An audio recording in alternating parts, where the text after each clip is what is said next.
One Saturday morning, Lara Merz was preparing for her 4-year-old's birthday party. Her husband Bruce thought he had a bad flu. The next morning, Bruce lay in ICU in critical condition and on life support, battling flesh-eating disease. Wow, today you'll hear their amazing story of united prayer and thanksgiving, faith, and the miraculous power of God. Don't go away, all this coming up on Lifeline Today.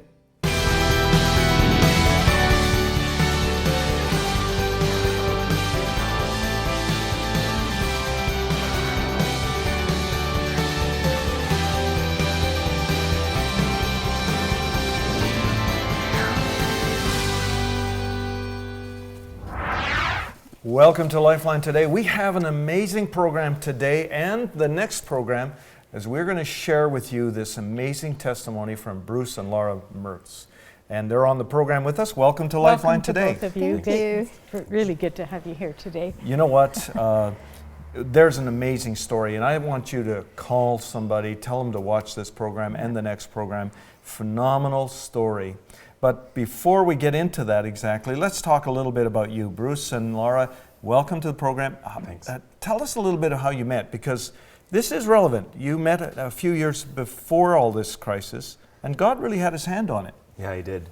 We both kind of wondered when we would meet that special person we could marry, and almost given up hope. A lot of people have given up hope on us, you know.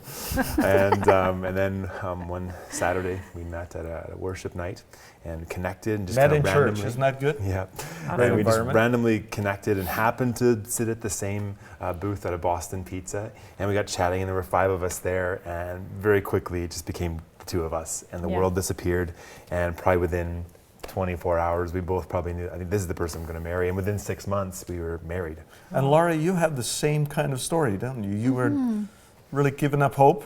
Yeah, really kind of giving up hope, or just not really wanting to put my heart out there again, and really just had some supernatural breakthroughs with God, and him showing me that I would get married, and even who that would be. And a lot of that's in the book. Yeah. But because it's actually a really amazing story, and I can't do it justice here, but it really confirmed that, yeah, Bruce was the right man for me. I wanted to have that out there a little bit, just so we know the background, because we're going to move into a part of your story where it could have seemed like, God, what happened? Why you've dropped me halfway through, you know? Why did you bring us this far to, you know? We should mention See all this happen. you have 3 children, and they're miracles as well. That's right. You shouldn't have been able to conceive, but you did. Yeah. And so there again, you saw God's hand on your lives.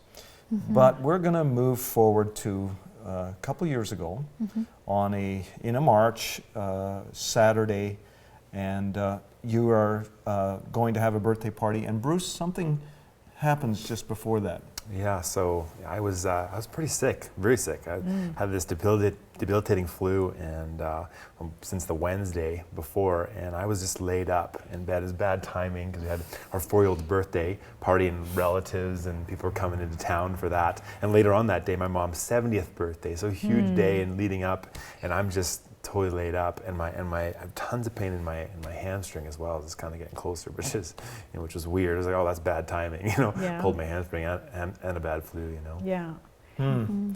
And you were preparing for the birthday party, lots of people coming, you know, grandparents both coming, and here's your husband laying on the couch. And just tell us a little bit about what you were thinking. Yeah, I'll be honest. I wasn't showing much grace at that point. I just had a baby. I just had a C-section, and now I was responsible to do everything for not just one birthday party, but 2 birthday parties, and family coming in and out of town. And I just thought it was really inconvenient. And he had a man cold. And he had a man cold. I did think he was exaggerating a little bit. I was like, why are you limping around if you have the flu, you know? Yeah. So most of the time I just sent him to our guest room, and just so I wouldn't have to see him, so I wouldn't be frustrated with him, you know? But on this Saturday, the day of the party, you were not getting better. Yeah, you were in tremendous pain. It just kept getting worse, yeah. And so you ended up going to emergency. Yeah, after a whole night of not sleeping. Wow. My first time in my life, I can remember that. Writhing in pain, and any meds you'd pop, you know, Advil or Tylenol, just didn't even touch it. Yeah. And then finally asked someone to drive me in just so I could get some better medicine, some morphine maybe or something, you know. And then even when they gave me all that and any kind of narcotic and stuff. It didn't touch it, and nothing was addressing it. And so, so they eventually had to send me in for a scan, an ultrasound, to see what was really going on inside there. And what did they find? They found a pocket of fluid, which they said was indicative of some kind of an infection. And they didn't know at that point what kind of infection it would be, but that's what was causing the pain, and that's what was causing the fever. And I had really low blood pressure Really at the low time blood too, pressure. which at the time they never told us that, all these details and things. But looking back now, you realize they knew what was going on. There was something really They had serious. some concerns. Oh yeah, and I hadn't peed apparently for like 24 hours. Oh, wow. And so I say apparently because later on when they put me into surgery, they wiped out the drugs they gave me, wiped out some memory and stuff. So I don't even remember what I said or not. And Yeah. But yeah, so they knew things were shutting down there, and this was serious. So on Saturday already they had, like, this is amazing. What a quick transition from you have a flu, you're a man cold, into your ICU and you're having surgery, and you're not actually awake any longer. They put you into a coma, and so you're now the rest of the story. You're not there for the most part, right? Yeah, pretty much. I just had a good long sleep. Till you woke up 3 weeks later. Right. Yes. Wow, a lot of things happened though in that time. Laura, just tell us a little bit about let's start Sunday morning when you phoned the ICU, because you had felt that they had gotten everything and that it was probably going to be a 2-week stay in the hospital, but he would be fine. That's what you went home with, and then Sunday morning you called ICU. yeah, and I called just to make sure, hey, how'd the night go? And the nurse was quite serious, and she said, well, he's gotten worse, and he actually almost flatlined 3 times last night, and explained to me that he had virtually no blood pressure on his own. This must have been a shock. Absolutely. To hear them say now your husband has flatlined almost 3 times, that means he died or almost died. Almost Yeah. died. And what was your response? It must have been surreal. Is this really happening? Just, yeah, it's totally like, almost no tears, like you're just like, what? I don't get it. And I remember posting it on Facebook that day, and then people from our church heard it, and our pastor even read it on Facebook right before, and he actually handed off the mic to somebody else a couple minutes before he was supposed to preach. Yeah. And he just left the church and came right down. And everyone started to realize this is now a life-threatening thing. Yeah. And I mean, it was already serious. Like you found out on the Saturday that I had flesh-eating disease. Yeah. Right? So, like, I mean, That's serious. that sounds Everybody's serious, right? heard those But- horrible words. but if you don't know what it flesh-eating is. disease. Well, some do. but they thought they'd I got it, didn't. right? But they thought they'd got it, right? Yeah. When they did the surgery, they thought they'd got it. So. Yeah. Yeah. Yeah. So, the reality of that must have been crushing in about that point in time. You are overwhelmed. You have a 2-month-old baby, you have your children, but you said that you created this Facebook page because everybody was texting you. Tell us about the response to this. Yeah, it was unbelievable. We just basically I put it up because I was tired of texting people, and I thought if I put it in one place, everybody could get their information there, and nobody would bug me for it. And what it turned, it just started to spread like wildfire, and someone would share it on their page. At one point, I went on Facebook, and this is the only time in my life I have seen every single feed on Facebook, except for the odd Pampers ad, was something about my husband. Wow. Every single person I knew who had posted on Facebook had posted something about him. And it got to the point where we had heard of tens of thousands of people who were so compelled to pray for Bruce. That alone is supernatural, you know. Yeah. Absolutely. That does, It I is, mean, you see yeah. all kinds of things on Facebook, they don't get that kind of response. I remember hearing about it and in our own church service, and right away, something inside of me said, this really needs prayer. And I was praying for you in our public services, and then I was at a ministerial and prayer meeting, and was right away saying, we need to pray for this man and Bruce and Lara. And I don't know why, I didn't have any medical information. So even I sensed something about that, the sense that God wanted us to pray for you. And Bruce, you're laying asleep and all this is going on. Got the easy part of it. Yeah. Your church really responded though. They really helped you, didn't they, wow. Laura? Yeah, they were just the picture of community, and I think of what community is really supposed to be. They literally took care of every conceivable need that I had, right from food, just those tangible needs, to parking passes and food, and mowing my lawn and cleaning out my hot tub and everything you can Yeah. imagine. Anything that somebody was skilled at, they would offer to do and do for our family, and it was remarkable. But even more than just the tangible things was the prayer support and the burden that they took upon themselves. The groups that would form every night in homes to pray, as well as there would usually be 20 to 30 people all day long, 24 hours a day in the waiting room at the hospital. And the hospital had never seen anything. They'd never seen that much response for one person before. What a testimony. You know, it reminds me in the Bible where Peter was arrested, you know, and then they all gathered in the house and were praying intensely for him and for his deliverance. And then he is supernaturally released from prison, shows up at the door, and they don't even believe it's him, right? The little girl Rhoda. But that's the power of united prayer. It's powerful, you know. Absolutely. So your church responded like that. It was amazing. And just talk to us about that week, because it was like a roller coaster week.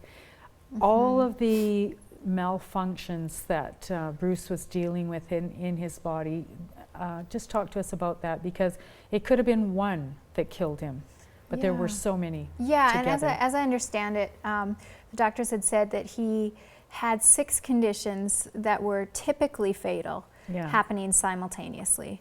Isn't that Which amazing? were, number one, his blood pressure was so his low. blood pressure, and that was kind of the most immediate need.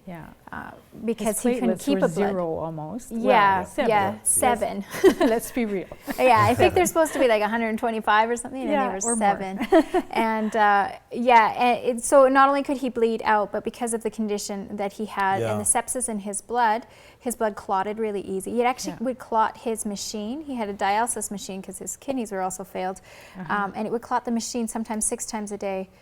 So the dialysis was full-time too? Full-time. You had no kidney function? Yeah.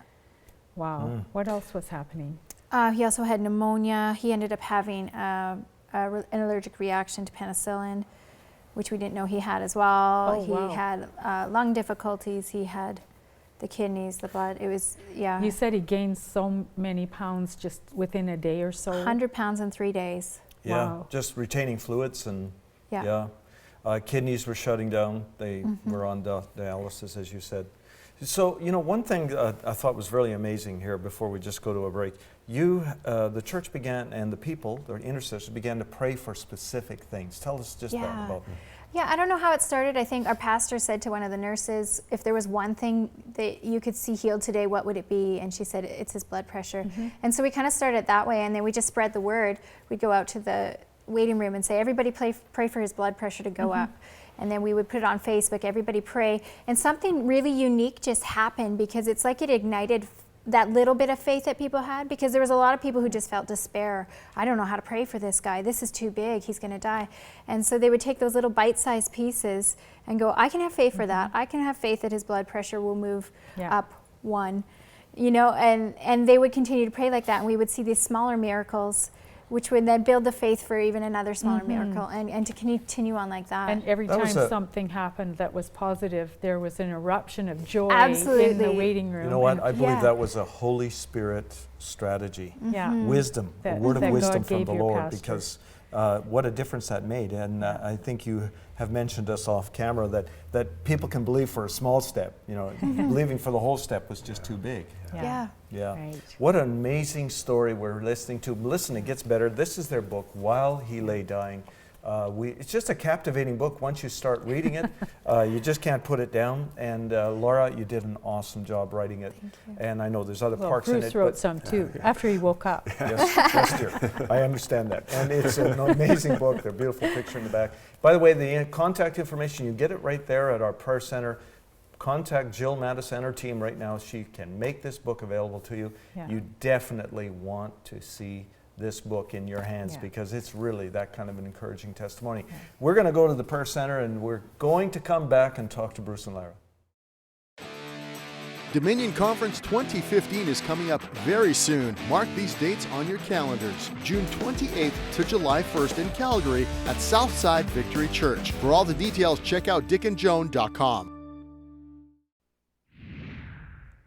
Jesus said in Mark 11, have faith in God. Then he goes on to say, you can pray for anything. And if you believe that you have received it, it will be yours. But I know some of you right now who are watching are just saying, look, my faith is so weak right now. My faith is so small. I can't believe for anything. Well, that's why we want you to call the prayer center, because we've got powerful prayer partners standing by at the phones, and they will join their faith with yours. And then your prayer request is sent on to other powerful intercessors who will join their faith with yours. And by the time we're done, your little bit of faith becomes huge, great big faith. Huge, great big faith in our huge, great big God, who will do huge, great big miracles for you. So we want you to call the prayer center right now, 403-942-0123. Dominion Conference 2015 is coming up very soon. Mark these dates on your calendars. June 28th to July 1st in Calgary at Southside Victory Church. Join Dick and Joan along with special guests Francis Armstrong, Bill Prankard, Patricia King, Len Zodeman, and Craig Broker, along with Crystal Henderson for Kids Ministry and Ryan and Alyssa Caldwell and Charles Shortino leading worship. There is a registration for the conference this year. The early bird is $20 per person or $30 per family or couple, and that deadline is June 1st. After that, it'll be $25 per person or $35 per family or couple. For all the details, check out dickandjoan.com. Yes, please call the prayer center. The book is available there, but if you're facing a crisis, this is the time to call. Jill has a whole network of people that will pray. And by the way, the prayer requests and all of that comes in are saturated with prayer. She has special meetings to pray over them. They're followed up. We're just really proud of Jill, the way she does that, right? Yeah. We are with Bruce and Lara, and they have such an amazing story. When we left, we talked about Good Friday, which was not such Good Friday. It was a dark Friday. Lara, tell us we about... didn't really get into it, but that's where we want to go. Yeah. So Good Friday, or as I kind of termed it, Dark Friday, happened after a day where we'd actually seen a number of small miracles and almost a turnaround. We thought he was getting better. So I went to bed that night actually feeling the best that I had all week, feeling like maybe we were headed in the right direction towards recovery. And that's when I got probably the hardest phone call I've ever had. And the doctor woke me up, called me early in the morning and said, we think that it's spread. We think that the flesh eating disease has now spread into his calf. Wow. And that they would have to do surgery sometime that day. And that quite upset me, and I went and I had a shower, cried it out, and when I came out, my whole house was in a tizzy. Everybody was upset, everybody was freaking out, and they said the hospital keeps calling. They said that you're not getting there fast enough. And I think that's when I realized we're actually talking about life and death that day, not just a surgery. So I ran down there, and sure enough, Bruce's lungs had actually bled out, and he was on 100% oxygen. His lungs didn't function at all on their own. I understand now the situation is this, that even to move him just across the hall would have jeopardized his life. That's how fragile his medical state was. So they had to do it there in the room. Yeah, so they couldn't even move him to the OR, which was literally, it's just the room across the hall from the ICU, and they couldn't push him that far. They felt he was too critical. And so I think for the second time in the history of the hospital, they did surgery right there in his room. They brought the whole surgical team into his room and did it there. And the other time apparently was just because the OR was full, and so they had to come do it. But this was because they had to do it there, and there was no other way to do it. But this time they literally brought the OR to your room. Yeah. So now there were 100 people praying at that time in the hospital with you? Yeah, it was Good Friday, and so our church let out, and they, I believe a number of them stayed. There was a few hundred that stayed at the church because they didn't think they could fit in the hospital. But we had at least 100 people, if not more, just lining the halls, filling up all the waiting rooms, and really earnestly praying. Because we were living minute to minute at that point. What were you hearing from the medical professionals at that time, or were they talking to you, or were they just talking amongst themselves, and what was their prognosis? Well, we did hear, even a couple days before, we actually heard it from like 5 or 6 sources, that amongst themselves in their own waiting rooms and whatnot, that the doctors were talking, and the nurses were all saying 0%, that they'd never seen someone live through what he was currently in. And But on that day, it was when I came in, there was nurses crying. They were holding my hands and shaking. The doctor looked totally frazzled, and you just knew there might only be a few minutes left. Did you have the impression that they had come to the place where they had felt they'd done all they could do, or they were doing all they could do? I think, I was so impressed with our hospital. Yeah. And I think even though they were saying there was a 0% chance, there was never, ever a time where I felt that they weren't doing everything And they that could they do. just said- They had never given up. Yeah. They would try new things. They Thank would God try for that. everything. Thank God for that. And in fact, they took really heroic measures. And I can say nothing but just absolutely impressed with Now, what they a did. very good friend of yours, also one of the medical doctors that were there, Dr. Stephen Crawford. We've got a clip from him, and he talks about this situation. And in the book, you also quote him saying he notes this as a notable miracle. And so let's go to that right now. So he was in the hospital for a couple of months, and for the time that he was in the intensive care unit, he was without a doubt the sickest person in the hospital. Chinook Regional Hospital deals with a lot of pretty sick people, but there's no doubt Bruce was extremely unwell. I don't think it's unfair to say that most of the medical staff who were looking after him didn't give him a fantastic chance of recovery, to put it mildly. And although they absolutely did their utmost to keep him alive, experience tells people who work in that area that people who are sick as Bruce generally don't do very well, and certainly don't come out of it feeling the way that Bruce is feeling right now. The medical name is necrotizing fasciitis, which is commonly known as flesh-eating disease. And without treatment, it is a disease that is 100% fatal. So if people don't have access to treatment, they will die from that.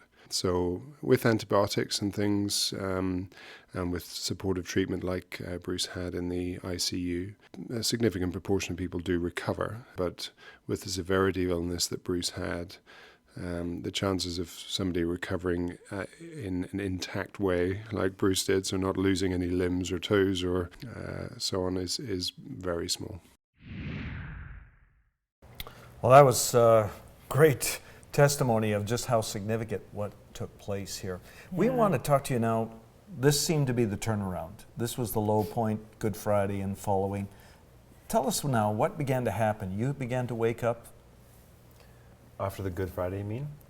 Well, in the time that followed. You were I was in a coma for about 3 weeks, Yeah, right? 3 weeks total, yeah. So waking up was, that was surreal. It was like you're in this dream and you're waking up, and parts of it, we'd be almost in this room here, but the background would be like forest or valleys or just different things, and I almost traveled through different parts of my childhood history or places I lived and things like that. And so it's kind of coming to grips, and it took a few days of just waking up, because the medicine they've given you is so powerful that you're just kind of getting it out of your system until you suddenly realized. I was one day, I remember asking someone, because people would come in to visit and they were so excited to see me because this guy was going to die and is now alive. I could tell they were so excited to see me, and they would ask me, different questions and things. And then I remember asking them, what city are we in, And then it finally dawned on me exactly kind of what had happened. I put things together. So, sorry. yeah, I just need to ask you then, did it take you a while to really understand just the severity of what had happened? And yeah, because I thought I'd gone in with a pulled hamstring. Well, and the funny thing is that because of the medication was on, it actually affects your memory, right? So he woke up 3 times, and we told him, for 3 days in a row, we told him what happened like it was the first time, and it actually just got funnier and funnier as we would tell him, because he would have the same reaction every time we told him. And his feet looked quite bad, so we would tell him, you had flesh-eating disease, and his eyes would bug. He couldn't talk because he was still attached to the ventilator, and his eyes would bug out, and then we would tell him, do you want to see your feet? And he would look at us like, what's wrong with my feet? And then we'd lift him up, and he'd see his feet, and he would be shocked. And it just actually got funnier for us as we went along, because we knew it was like Groundhog Day. We would just repeat it the next day. So. now, was he still quite ballooned up, as you said before? No, once his kidneys started to function, then he actually lost a lot of weight. So he lost 130 pounds in the matter of probably a week. So, and he atrophied, so his arms were very small, his legs were very small. That's hard to believe as I look at you right now, that you atrophied. You're a big fellow. It's hard to believe that you even went through this when I see you sitting here like this. So they were calling you the miracle man. When did the reality of what happened to you really become clear to you? You know, that just unfolded over time, I think, in talking to people and doctors and just hearing what had happened and all the support and how the story had gone out to so many different people, thousands and tens of thousands around the world, and then piecing together all the miracles that had happened, different things in my body. And it was when I was getting down to get skin grafts, and then the one nurse, looked at my chart. Oh, Bruce Merz, you're a miracle man. And I was like, I'd never heard that term, and I was like, miracle? How do you know me? He's like, oh, everybody in the hospital knows you. Wow. Yeah. What a great testimony. A great testimony to even the medical people that God. So speaking of that, this is the book called While He Lay Dying, and it's wonderfully written. Both of you have written, others have contributed, but really walks you through the story, and I think that's something that connects you to the book. That's why it's hard to put it down. But the story is so wonderful because the miracle takes place.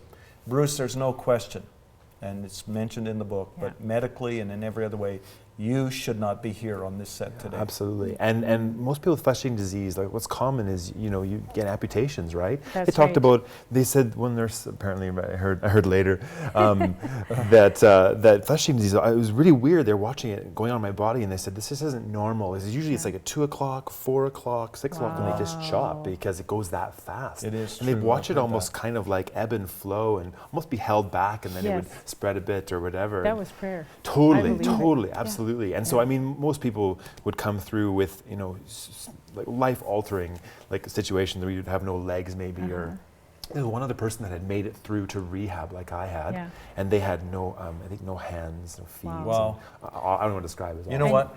There's so much more to this story, and thankfully we're going to do another program with you. And because I really think we could have done 4 programs with you because the story is that compelling. I want to invite you to get the book. All right, you can contact the Prayer Center right now. The number, email, everything's on the screen. There are prayer partners during every one of our programs.